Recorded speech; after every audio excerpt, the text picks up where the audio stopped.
My name is Rachel Thompson. I'm 37 years old, a single mom, and I thought I knew what betrayal felt like until the week my daughter needed emergency surgery, and my parents chose a beach resort instead. Yeah, you heard that right.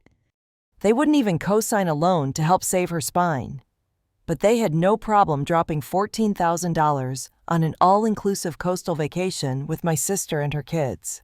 No hesitation, no apology. If you've ever been made to feel like the backup child, like the afterthought, like the one who's just expected to survive without help, this story is for you.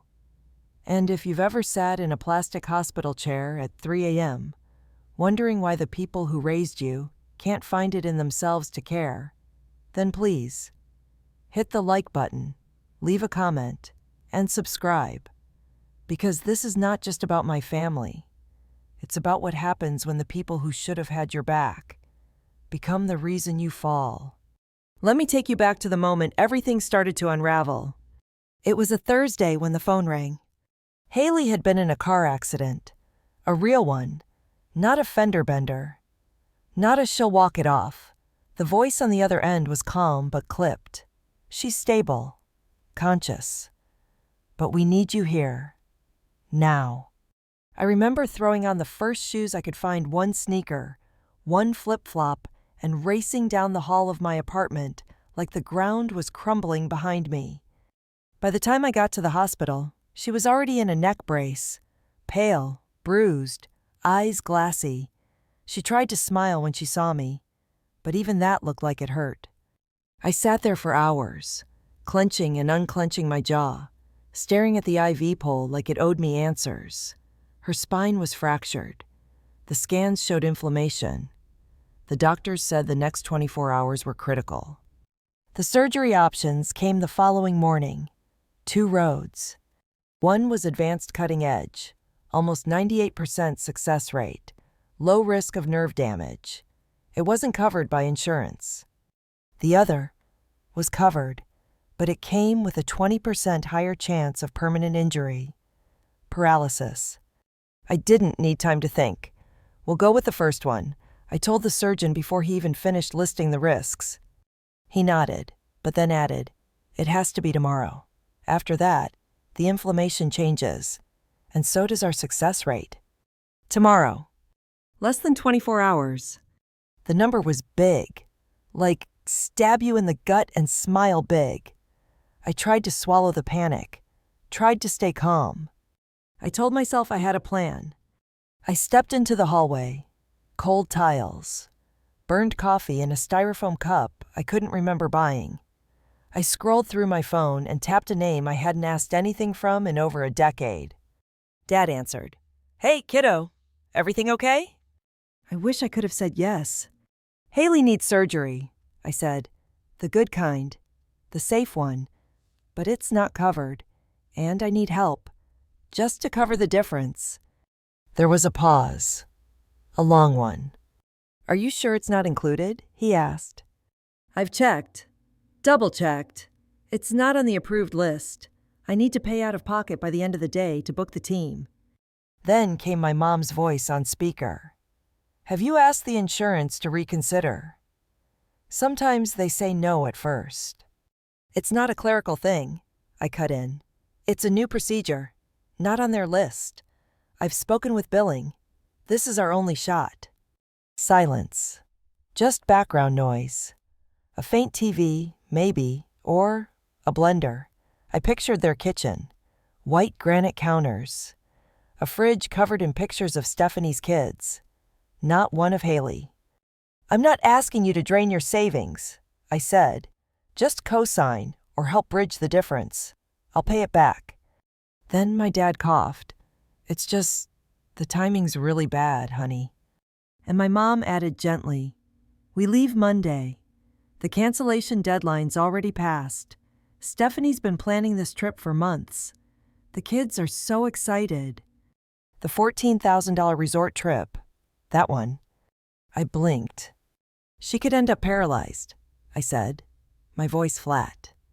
My dad replied, "That's not fair. You're putting us in an impossible position. We do care." I snapped. We're not doctors, he continued.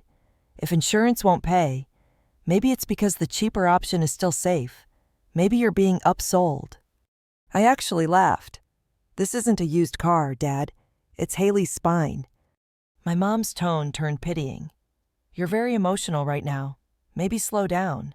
You don't want to make reckless decisions, especially with your job being what it is. I have 2 jobs, I said. I've always paid my bills.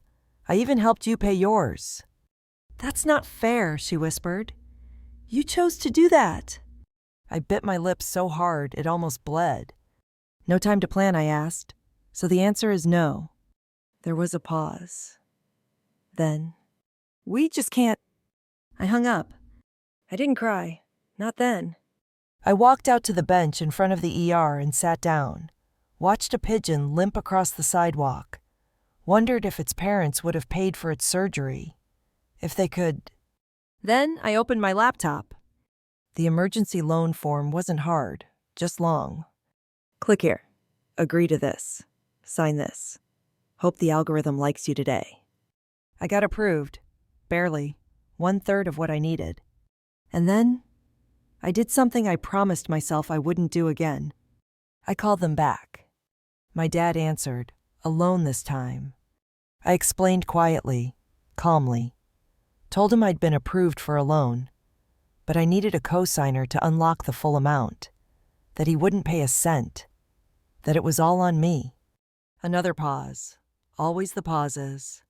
Your mom and I talked. He said, we're not comfortable signing anything right now. Not with all the uncertainty these days. Uncertainty like your granddaughter's spinal cord. It's just he fumbled. I've had identity theft before. These online lenders. It's a bank, I said, dead inside. I'm sorry. I hung up again. This time, I didn't sit. Because something in me had shifted, broke clean open. This wasn't just about being the quiet, capable daughter anymore. This was war. And I wasn't planning to lose. Haley was asleep when I came back into her hospital room. She looked impossibly small under the 2-white blanket, her face half lit by the greenish glow of a monitor. Her arm was dotted with IV tape, bruised yellow and violet from repeated pokes. Her hair, normally in a messy bun, or full of glitter from theater club, was limp, parted neatly by a nurse who must have been trying to make things feel normal. But nothing about this was normal. I sat down in that same hard chair and stared at her, not crying, not even blinking much. Just breathing through rage. That's when it hit me, not like a thunderclap, but a slow, creeping fog. They've always been like this. I just refused to see it. Growing up, I thought we were a normal family. Not loving, not warm, but functional enough. We weren't rich. But there were rules, expectations. Don't talk back. Don't cry in public. Don't ask for help if you can do it alone. And don't expect applause for doing the right thing. That one was my dad's favorite. You don't get a trophy for being decent, he said once when I returned a lost wallet to a stranger. Which was rich, coming from a man who once cried for 20 minutes because his steak was slightly overcooked on Father's Day. I was the firstborn, the test run, the girl who did her homework without being told, the one who kept quiet at dinner so my little sister could twirl in the center of the room like some ballerina messiah. Stephanie arrived 2 years after me, and the contrast started early. She got the brand new clothes, while I got the faded hand-me-downs. She got dance classes, music recitals, custom birthday parties. I got grocery store cupcakes, and a reminder to be grateful. Once, I asked why her Barbie had all her limbs, while mine had a missing foot. My mom just shrugged. We're in a better financial place now. 2 years made all the difference. Apparently. At 17, I got a part-time job. At 20, I got pregnant. And just like that, I wasn't the dependable daughter anymore. I was the cautionary tale. Haley's father was a mistake I corrected fast. Verbally abusive, manipulative, incapable of loving anything beyond his own pity party. When I left him, I half expected a flicker of support, maybe even pride. Instead, my mom asked if I was moving back home. When I said no, she actually looked relieved. They never offered help, not once. No babysitting, no asking if I was okay. Not even during the flu that hit so hard, I once hallucinated my own voicemail greeting. But I kept going. Weekdays. I worked HR, weekends. I coached personal development workshops. I carried folding chairs in the trunk and extra crayons for Haley, who would sit quietly in the back, drawing fairies with spreadsheets. She never asked why Grandma never called. I think she understood early love in our family came with strings. And she wasn't the golden child. Still, I didn't complain. I didn't beg. When my parents retired, they downsized into a luxury condo with a rooftop hot tub. My dad said it helped with his back pain. My mom said the old guest bathroom lighting wasn't flattering. They didn't ask how I was affording daycare or braces or summer programs. But when their mortgage got tight or the HOA fees spiked, I helped. Quietly. No questions. A few hundred here. A top up there. I didn't track it. Because that's what you do for family, right? Right? Wrong. Stephanie never chipped in. Not a cent. But her kids got ski trips, laptops, a trampoline built into the backyard. Not on, into. One day, my daughter asked what in-ground trampoline meant. I told her it was like having your own private moon. She laughed. Cool. Can I have one someday? Sure, I smiled. Someday. Then my grandmother died. Margaret was different.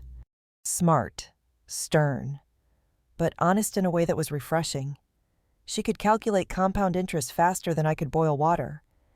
And for some reason, she adored Haley.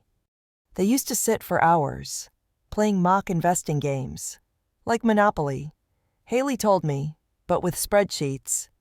I never fully understood it, but I was grateful. Grateful that someone saw her. When Grandma passed, my parents handled everything. No discussion, no reading of the will. It's all taken care of, my mother said with that breezy, don't question me smile. Then the upgrades started. Trips to Greece, a new kitchen remodel, matching luggage sets with gold zipper. Stephanie's kids got a brand new SUV with a bow on top. I stopped helping financially after that. Quietly, just stopped. I figured if they were doing that well, they didn't need my help. I never asked questions. Until Haley's accident. Until I sat outside that hospital room, refreshing the loan app for the third time, hoping maybe the algorithm had changed its mind. And that's when I did something dangerous. I hovered over the voicemail icon on my phone. I was going to leave them one last message. Beg, maybe? But my finger froze. And for the first time, I saved my silence for someone who deserved it. I didn't press send.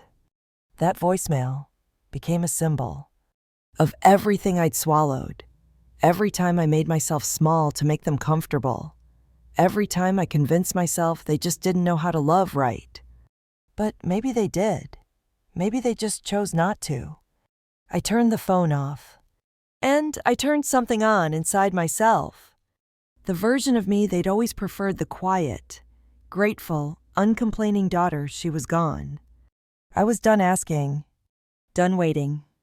And the next move, well, it wouldn't come from them. It would come from someone else. Someone who didn't share my DNA.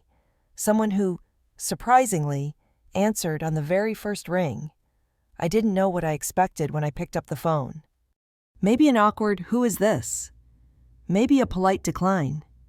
What I didn't expect was for the woman on the other end to say, "Absolutely. Just tell me where to send it." It was Haley's friend's mom. We talked maybe once intermission at a school play. Small talk about the popcorn being too salty.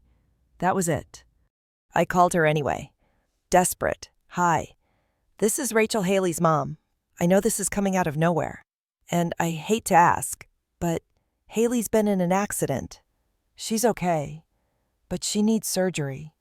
The good one. The safe one. It's not covered and... That's as far as I got.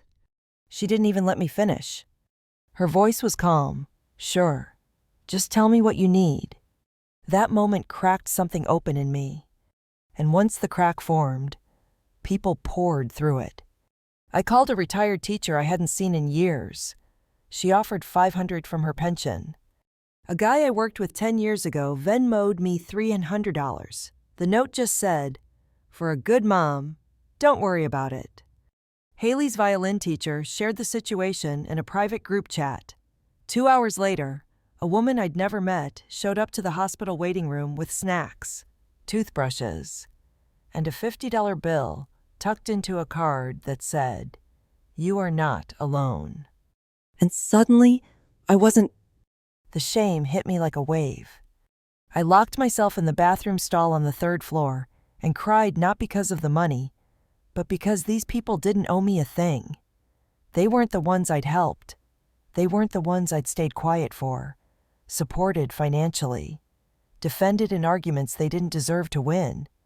They were strangers. And they were doing more for my daughter in one afternoon than my own parents had done in 18 years.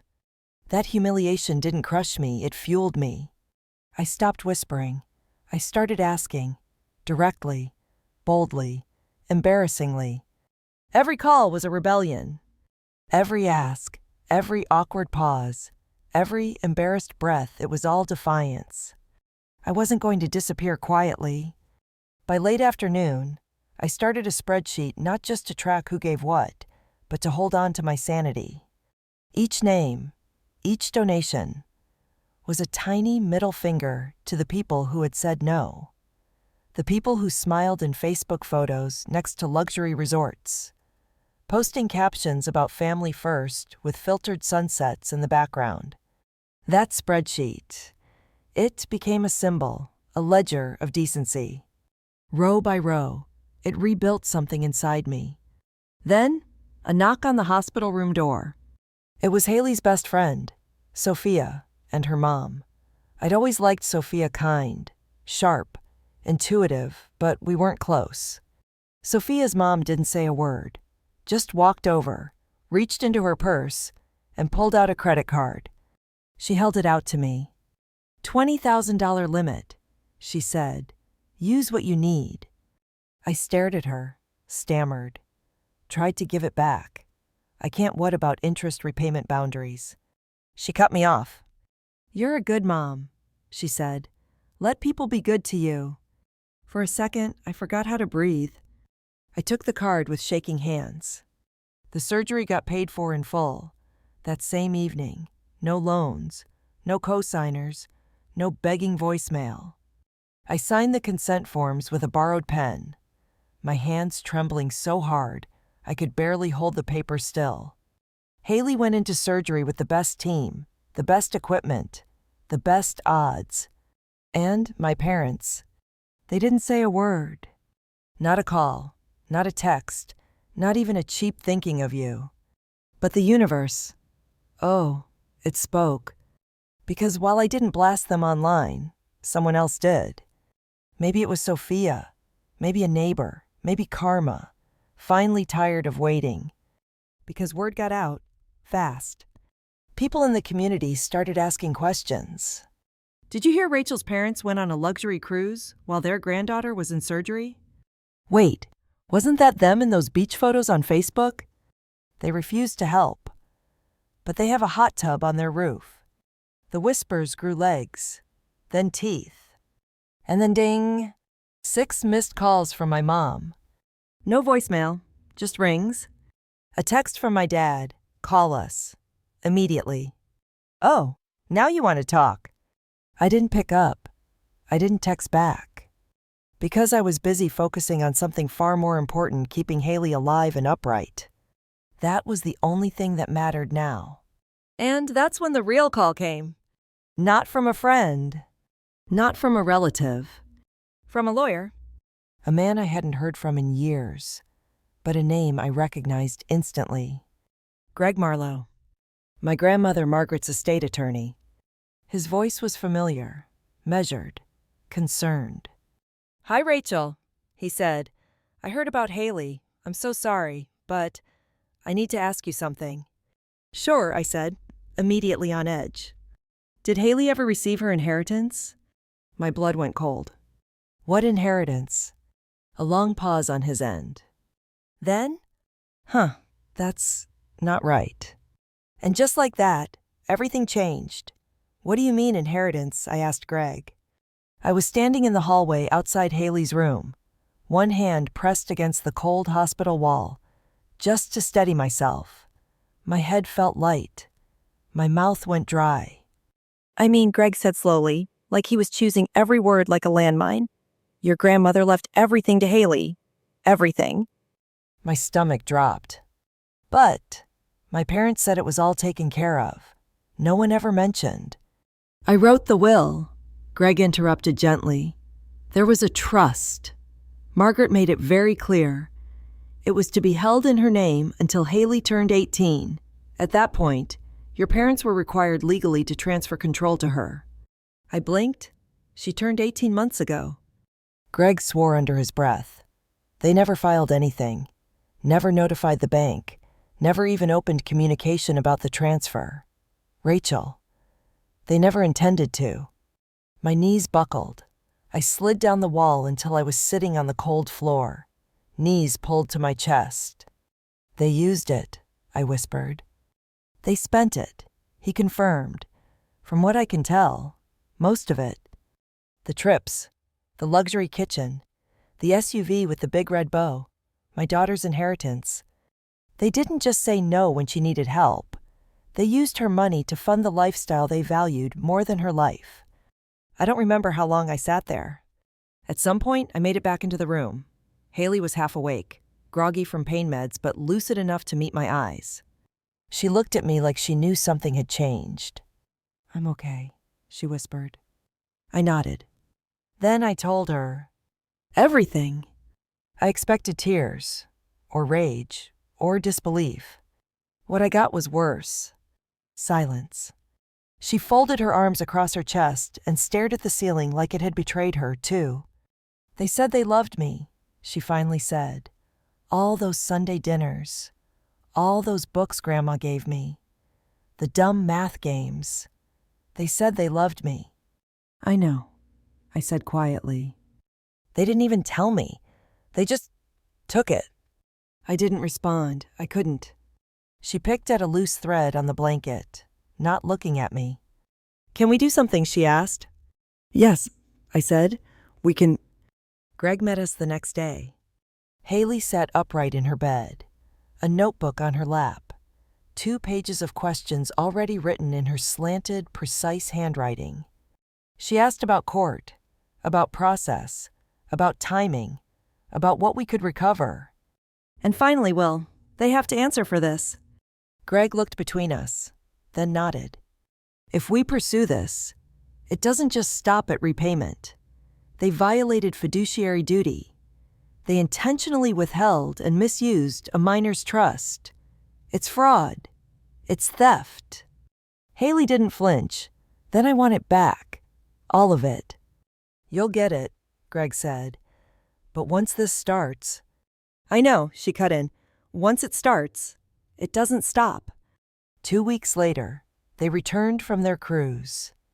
I tracked their flight like it was a SpaceX launch. Knew their ETA, knew the luggage carousel, knew everything. I sat across the street from their suburban home, engine idling. Haley sat next to me in the passenger seat, legs braced, earbuds in, scrolling aimlessly. She didn't ask questions. She didn't look up. "I don't want to talk to them," she said flatly. "You won't have to," I replied. She nodded. "Good." 10 minutes later, they pulled into the driveway in their shiny Lexus. My mother stepped out first, wearing a flowing white resort dress, her hair pulled into a perfect low bun, the kind of look that said, "I vacation better than you." My father followed, tugging a designer suitcase that probably cost more than my last rent check. They were laughing, until I opened my door. My mom froze. I walked across the street, envelope in hand, heels crunching on their immaculate gravel. "What's this?" she asked, already defensive. I smiled, but it didn't touch my eyes. "You've been served." Her mouth opened. Nothing came out. My dad looked up from the trunk, spotted the envelope, and went pale. "You're joking," he said, but his voice cracked halfway through. I didn't respond.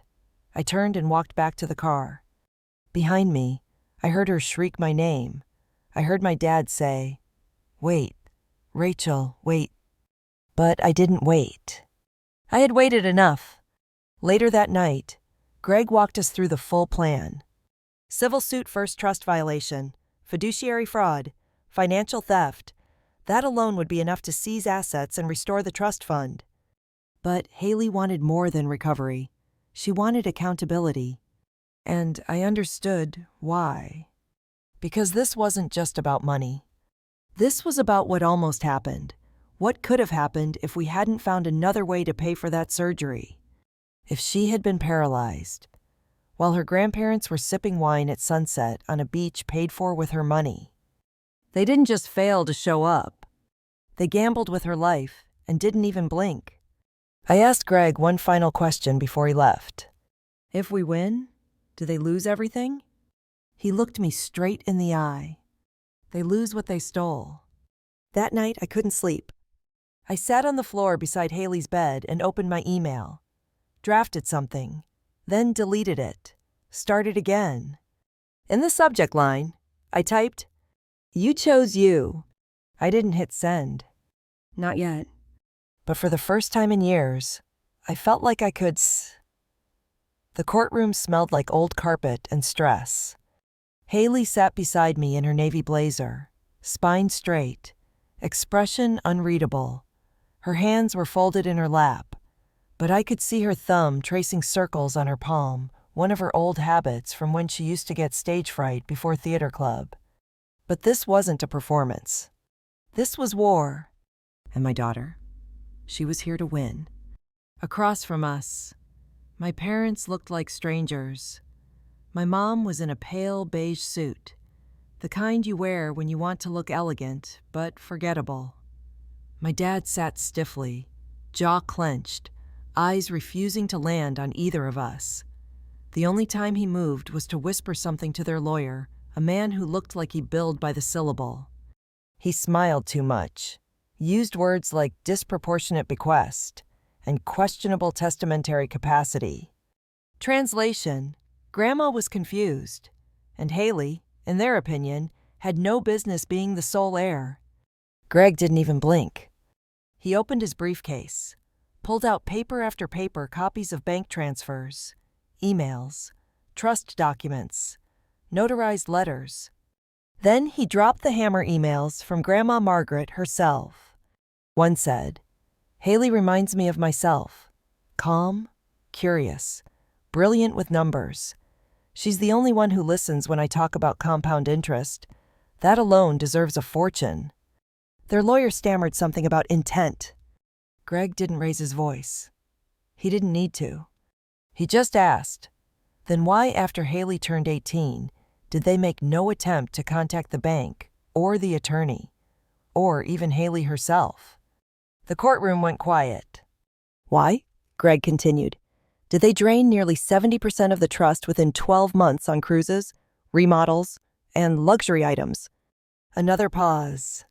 "And why," he said, turning to the judge, "was Haley's name removed from all correspondence regarding the estate?" My parents' lawyer muttered something about temporary custodial oversight. Greg leaned in. "You mean theft?" The judge called for a recess. We stepped out into the hallway. Haley didn't speak. She just walked over to a water fountain, took a slow sip, and wiped her mouth with the back of her sleeve. I followed her out to a bench near the window. The sun cut through the dusty glass in streaks. She didn't sit. Instead, she reached into her purse and pulled out something small, carefully wrapped in a napkin. I recognized it instantly. It was the world's best grandpa mug she'd painted in second grade. The paint was chipped. The handle had a crack in it now, I found it in their garage, she said softly, buried in a box behind the Christmas lights. I swallowed hard.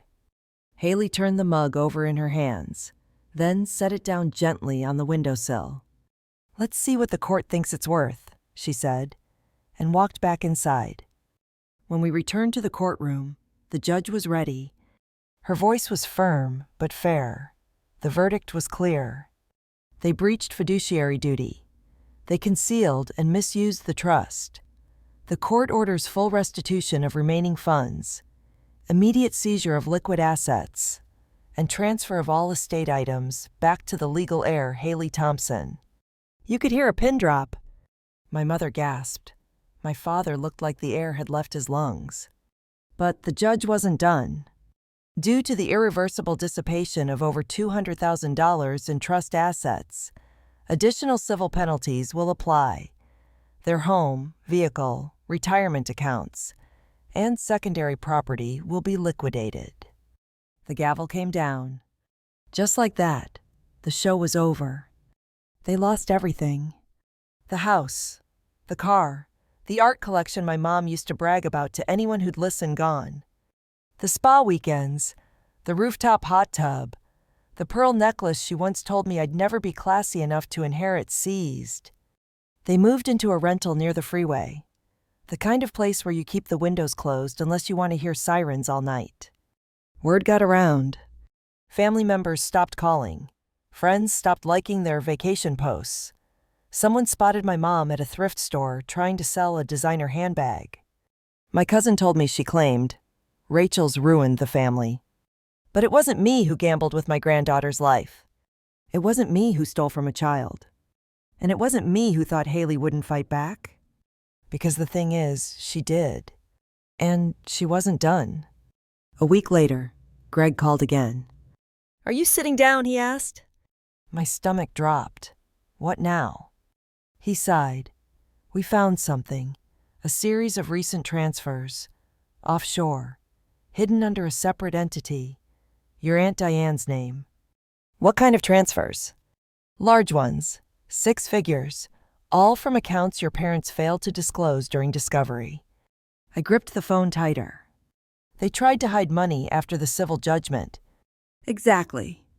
He didn't have to say it. I already knew. That was a criminal violation. They had committed fraud. Again. I looked at Haley, who was sitting across from me on the couch, curled up with a heating pad and a journal. When I told her, she didn't flinch. She just said, "Then we go again." Greg filed within 24 hours.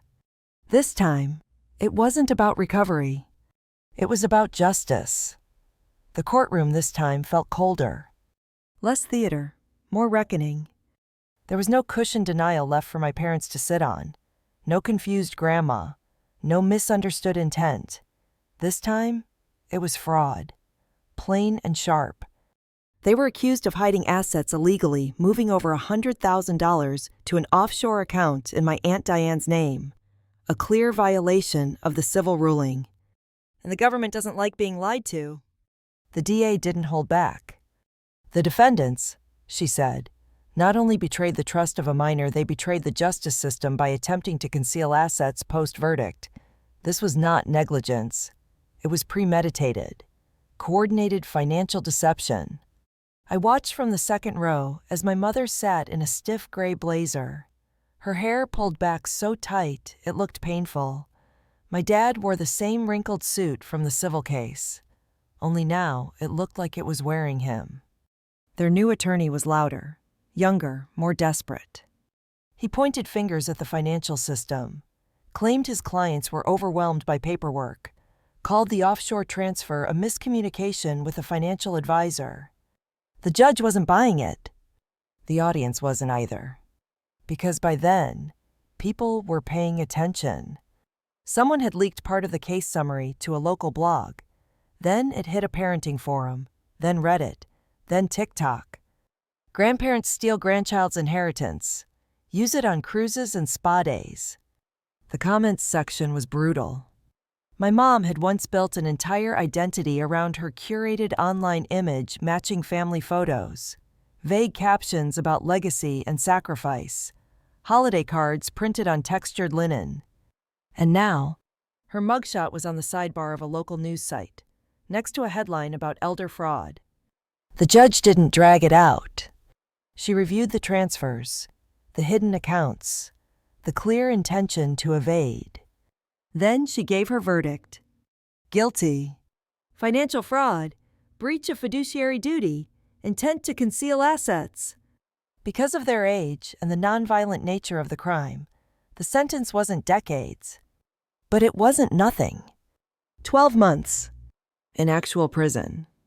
No suspension, no community service, no loopholes. I didn't cheer. No one clapped. I just exhaled. A long, slow breath I hadn't even realized I'd been holding since Haley's accident. They were handcuffed right there. My mother gasped. My father said nothing, just stared at the floor as the bailiff took his arm. Haley didn't move. Her jaw was set. Her eyes never wavered. Justice didn't taste sweet. It tasted quiet, grounded, final. A few days later, a photo surfaced online grainy, taken from across a parking lot. My mother in a neon orange vest, holding a trash grabber, squinting at a crumpled fast food wrapper like it had personally offended her. My dad beside her, looking utterly lost, a broom in one hand and an expression that said, "I never thought it would come to this." We didn't post the photo, but we saw it. And I won't lie, somewhere deep in my chest, something clicked into place. Haley didn't celebrate. She just moved forward. She received the remainder of the recovered inheritance, what was left after the court-ordered asset seizures. Not the full amount, but enough to pay off her medical debt and set aside something for college. And then, without telling me, she opened an investment account. She named it the Compound Project. When I asked what it was for, she just said, "Not for now, for something good later."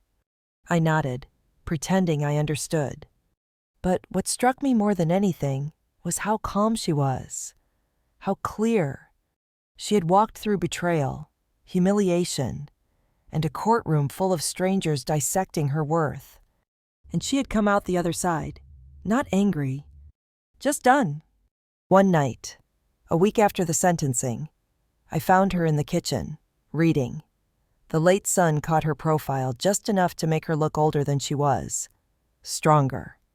She closed the book, looked up, and said something I'll never forget. "They didn't just steal money," she said. "They risked my life, and they still act like I'm the one who's supposed to get over it." I didn't argue. She was right. I walked to the fridge and opened it, mostly just to busy my hands. On the side, still pinned by a fading magnet, was the sticky note with the surgery date written in my handwriting. Below it was another newer, a single phrase, scrawled in Haley's handwriting. "Never forget who showed up." 2 days later, Greg called again. His voice was calm, too calm. "You might want to sit down," he said. I did. "We just received notice that your parents are attempting an appeal, but not to reverse the sentence." Then what? To dispute Haley's right to the full trust. Again. My heart slammed into my ribs. What does that mean? Greg sighed. They're claiming Margaret was mentally unfit when she named Haley as the sole heir. They're trying to reframe the entire estate. If this sticks, they could sue you. The room spun. My hand flew to the edge of the table just to keep myself upright. After everything, they were still coming. Still clawing at something they had no right to. Haley walked in from the hallway, catching the look on my face. She didn't ask what happened. She just looked me dead in the eye and said, "Then we go one more round." The appeal didn't come as a shock. What surprised me was the audacity. After everything, after stealing Haley's inheritance, lying in court, attempting to hide money overseas, serving jail time, they still couldn't let it go. They didn't want the money back. They wanted the last word. They wanted to rewrite history in their favor, to reframe Margaret's decision as a moment of confusion, to paint Haley as the undeserving one, the ungrateful granddaughter. It wasn't just about legacy, it was about image, reputation. But this time, we were ready. Greg built our defense like a fortress: emails, notarized letters, video calls between Margaret and Haley, even a deposition from Margaret's financial advisor. He spoke clearly. Margaret was sharper than most CPAs I've worked with. She wasn't confused. She was deliberate. She knew who deserved that trust. Haley didn't testify this time. She didn't need to. Her work spoke for itself: her college acceptance letter from a top-tier finance program, her spotless medical recovery, her quiet dedication to a project most people her age wouldn't even think to start. The Compound Project. It wasn't a name anymore. It had become a plan. A long-term financial literacy program for underrepresented teens. Haley used her story not to get pity, but to spark change. Margaret would have been proud. The appeal was denied. The ruling held, permanently. Their attempt to rewrite the story failed. But something happened after that. Not in the courtroom. In our mailbox. A small, flat envelope with no return address. Inside was a photo. Old, slightly faded, taken at a birthday party I barely remembered Haley, about 4 years old, in a crown made of tinfoil and construction paper. My dad was crouched next to her, holding a cupcake, smiling. On the back, in my mom's handwriting, it said, "We did love her, just didn't know how." No signature, no explanation. I stared at it for a long time. Then I placed it in the same folder Haley had been keeping everything in the case: documents, legal letters, and a single sheet of notebook paper. Her handwritten line, added after the final hearing. "Some people don't deserve forgiveness, just consequences." I didn't respond to the photo, neither did she. But we kept it, not out of sentiment, out of clarity. Months passed. The house they lost was sold. So was the car, the retirement fund, the pearl necklace, and the art collection my mom used to brag about at church brunches. Haley didn't speak to them again. Neither did I. We didn't need to. One afternoon, I found her sitting on the back porch, laptop open, spreadsheets glowing on the screen. "I thought you hated summer heat," I said. She shrugged. "I do, but it's the only time no one's emailing me." I smiled. "What are you working on?" "New branch of Compound," she said. "A pilot for high school seniors. Financial prep before college." I sat beside her, and for a moment, there was peace. Not the pretend kind that families post on Instagram, not the performative unity at holiday tables. Real peace. The kind you earn, the kind that costs something. Before I left, I wrote myself an email. I titled it, "You Chose You." In the body, I kept it simple. You stopped waiting for permission to protect your daughter. You stopped shrinking to make others comfortable. You turned your silence into fire. I scheduled it to arrive 1 year from that day, just to remind myself that when it mattered most, I showed up. You know, people always ask me if I regret it. If I regret taking them to court, exposing the truth, letting the whole community see what they did. My answer: I regret not doing it sooner. I regret all the times I made excuses for them. All the nights I convinced myself they'll come around, or they're just not good with emotions, or they mean well, deep down. Sometimes, deep down, there's nothing worth saving. So what now? Now we live? Haley starts college in the fall. The Compound Project is expanding. I'm teaching financial resilience workshops for single moms, the kind of women I used to be the ones doing everything alone and blaming themselves for needing help. And my parents? Well, let's just say they've been quiet. No new Facebook posts, no holiday photos, no inspirational quotes about forgiveness or growth. Just silence. And you know what? That's fine. Because for the first time in my life, I don't need their validation. I don't need to be the good daughter. I don't need their applause. I have my child, my integrity, my freedom, and a future they can't touch. Too far. Or just far enough. You tell me. Either way, hit that subscribe button, leave a comment below, and share this story with someone who needs to remember. It's not betrayal when you protect yourself. It's survival.